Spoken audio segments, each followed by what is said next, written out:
ଭାଇ କୁହ। ମୁଁ ଗୋଟେ କଥା ମନକୁ ଆସିଛି। ପଚାର ପଚାର ପଚାର ପଚାର। ସେ ଯୋଉ ଆଗରୁ ଯୋଉ ନୂଆ ବର୍ଷ ପାଳୁଥିଲେ ହୁଁ। କେତେ ମଜା କେତେ ସରଗ ଥିଲା ପିଲାମାନଙ୍କର। ଏବେ ଆଉ କାଇଁ ସେ ମଜାଟା ନାହିଁ। କେମିତି ଆସିବ? ଶୁଣ ଗୋଟେ କଥା କହୁଛି। 15-20 ବର୍ଷ ତଳେ ଆମେ ଯେତେବେଳେ ସ୍କୁଲରେ ପାଠ ପଢୁଥିଲୁ ସେତେବେଳେ ମାନେ ଯେତେବେଳେ ନୂଆ ବର୍ଷ ଆସେ ମନ କେତେ ଆନନ୍ଦ ହୁଏ। ଏ ନୂଆ ବର୍ଷ ଆଇଛି, ଆମେ ଫିଷ୍ଟ ହବ, ଅମୁକ ହବ, ଛୁଟି ହବ।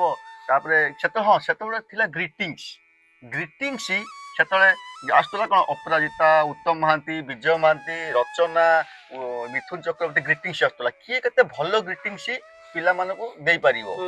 ତା ପଛରେ ଲେଖା ହଉଥିଲା କଣ? କବିତା ଲେଖା ହଉଥିଲା। କବିତା ଲେଖା ହେଇକି ମାନେ ଦିଆ ହଉଥିଲା, ମୁଁ ତତେ ଏଇ ଗ୍ରିଟିଙ୍ଗସ୍ ଦେଇଛି ତୁ ମତେ ଦବୁ। ଆଉ କିଏ କେତେ ଭଲ ଗ୍ରିଟିଙ୍ଗସ୍ ଦେଇପାରିବ, ଫୋଲ୍ଡିଂ ବାଲା ହଉ ଇଏ ବାଲା ହଉ ଦେଇପାରିବ। କିନ୍ତୁ ଏବେ ଯଦି ନୂଆ ବର୍ଷ ଆଉଛି କିଛି ଜାଣି ହଉନି ନୂଆ ବର୍ଷ କେତେବେଳେ ଆସୁଛି ପଳଉଛି। ଆଉ ଯୋଉମାନେ ବାହାରୁ ବି ଆସୁଛନ୍ତି କି ଗାଁ ରହୁଛନ୍ତି ନୂଆ ବର୍ଷ ହେଲେ ସେମାନଙ୍କର ପ୍ଲାନିଂ ହେଇଯାଉଛି ଛକରେ ହଉ, ନଦୀ ପାଖରେ ହଉ, କ୍ଲବରେ କେମିତି କଣ ଆମର ଢକ୍ଲମ ହବ, ଉଡିବ। ସତ କଥା। ସେସବୁ ଆଉ ନାହିଁ। ସେ ପୁରୁଣା ଭାଇ ଟିକେ ପଚାରୁନ ମନ ଭାଇ। ହଁ ମନେ ଆଉ ଗୋଟେ କଥା ମୋର ମନକୁ ଆଉଛି। ଖାଲି ଛୋଟ କଥା ମୁଁ କହିଦଉଛି ଶୁଣ। ଯେତେବେଳେ ଆମର ଜଣେ ବାହାରୁ ଆସୁଥିଲା ସେତେବେଳେ ଛୋଟ ହେଇଥିଲା ଯେତେବେଳେ ଆମେ ଡେଇଁକି ତାଙ୍କ ଘରକୁ ପଳଉଥିଲେ। କାହିଁ କହିଲ? ଚକୋଲେଟ ପାଇଁ ପଳଉଥିଲେ। ଠିକ ଧରିଛନ୍ତି, ଚକୋଲେଟ ପାଇଁ ପଳଉଥିଲେ। ବର୍ତ୍ତମାନ କିଏ ବାହାରୁ ଆଉଛି ଯାଉଛି ଆମେ ଜାଣିପାରୁନାହାନ୍ତି। ଆଉ ଯିଏ ବାହାରୁ ଆଉଛି ତା ସାଙ୍ଗସାଥି ଫୋନ କରିଦଉଛନ୍ତି, ଭାଇ ପହଞ୍ଚିଲୁଣି ଘରେ? ହଁ। ଆଉ ଗୋଟେ କାମ କର, ତୁ ଫ୍ରେଶ ହେଇଯା, ରେଡି ହେଇକି ପଳେଇଆ କ୍ଲବ ଘରକୁ କି ନଦୀ ପାଖକୁ ପଳେଇଆ, ଆଉ ସେଇଠି ପାଟି ସାରା ହବ। ଆଉ ଛୋଟ ପିଲାଙ୍କୁ ଆମର ବୟସ୍କ ଲୋକଙ୍କୁ ଆଉ କିଏ ପଚାରୁନାହାନ୍ତି କି କେତେବେଳେ ଆସିଲା କିଏ ଗଲା। ସେସବୁ ଦେଖ ଧୀରେ ଧୀରେ ଉଠିଗଲାଣି, ଆଉ ନାଇଁ।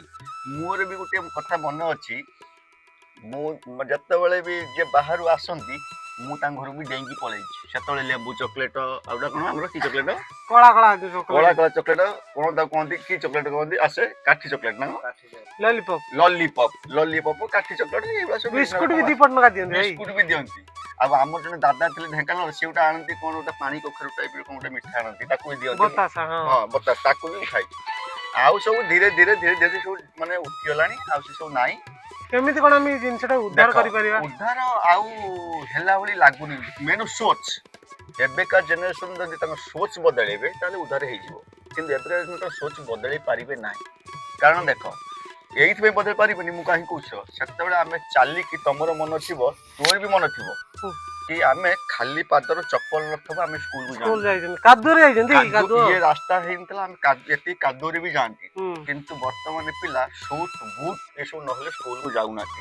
ଏୟାର ବ୍ୟାଗ ମାନେ ଦିନକୁ 10 ଟଙ୍କା ଦରକାର ତାଙ୍କୁ। ଦିନକୁ 10 ଟଙ୍କା ଦରକାର। ଆମର 50 ପଇସା ହେଲେ ହେଇଯାଉଥିଲା। ମୋ ବାପା ଯଦି ଟଙ୍କାଟା ଦେଲେ ସେତେବେଳେ ଟଙ୍କାଟା 14 ଭଉଣୀ ରକମ ଲାଗୁଥିଲା, 5,000 ଟଙ୍କା ଭଳିଆ ଲାଗୁଥିଲା। କିନ୍ତୁ ବର୍ତ୍ତମାନ 5,000 ଟଙ୍କା କଣ 5 ଲକ୍ଷ ଟଙ୍କା ପକେଟରେ ବସିଲେ ବି ଲାଗୁନି। ଏଇ ହଉଛି ସବୁ ଚାଲିଛି। ଯାହା ଭଗବାନଙ୍କ ଦୟାରୁ ଏଇଭଳି ଜୀବନ ଅଧେ ଗଲାଣି, ଆଉ ଅଧେ ଚାଲିଯାଉ, ଆଉ ଦେଖାଯାଉ କେତେ ବାଟ ଯାଉଛି।